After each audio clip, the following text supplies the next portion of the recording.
एक अनोखा रिश्ता। अरे यह क्या, भला यह कैसे संभव है? ऐसा तो नहीं हो सकता। लेकिन मंडल साहब माता बंगलामुखी के अनन्य भक्त होने के साथ साथ अदृश्य शक्तियों को बहुत मानते थे। लेकिन आज तो जैसे उन्होंने अपने खुली आंखों से चमत्कार देखा। हुआ यूं कुछ था कि मंडल साहब तकनीक कार्यालय में सीनियर पद पर ऑफिसर थे, और उनका बाबू विवेक जैसे उनका साया था।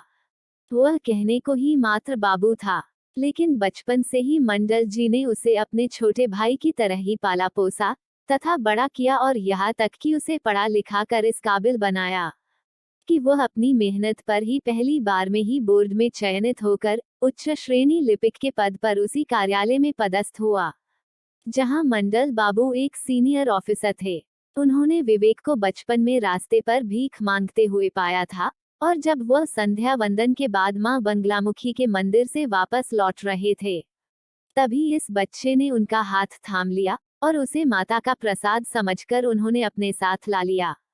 पूरे कार्यालय में उनकी जोड़ी राम भरत सी लगती थी।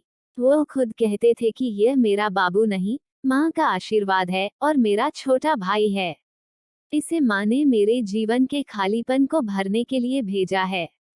उनकी जोड़ी को देखकर बहुत से लोग ईर्ष्या भी करते थे और कहते भी थे कि आखिर कब तक तुम्हारे साथ रहेगा, आज नहीं तो कल ट्रांसफर हो ही जाएगा। लेकिन विवेक भी बड़ा जिद्दी था। वह भी मंडल जी की सेवा में ऐसा डूबा था कि उसने अपने तीन तीन प्रमोशन ठुकरा दिए थे। वह कहता था, दादा अगर मर भी जाऊं तो भी अपने आप को अकेला मत समझना। इस ऑफिस की एक एक फाइल को अच्छे से जानता हूँ। तब किसे पता था कि उसे उसके यह कथन बहुत जल्द सही होने वाले हैं। नियति ने ऐसा खेल खेला कि एक दिन ऑफिस से लौटते समय मंडल दा का स्कूटर अचानक अनबैलेंस हुआ। तभी विवेक जो गाड़ी में पीछे बैठा था, अचानक दादा को अपने ऊपर ले लिया, जिसके कारण रोड के किनारे पर लगा हुआ साइन बोर्ड विवेक के सिर से जा टकराया और वह वहीं घायल होकर गिर पड़ा।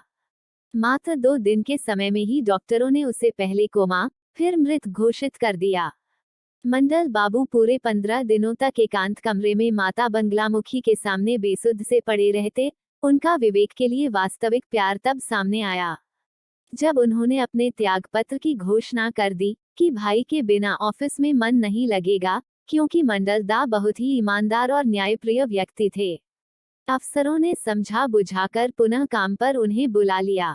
आज अचानक एक जलगांव की फाइल जो महत्वपूर्ण विवाद का विषय हुआ करता था, को न्यायालय में पेश करना था।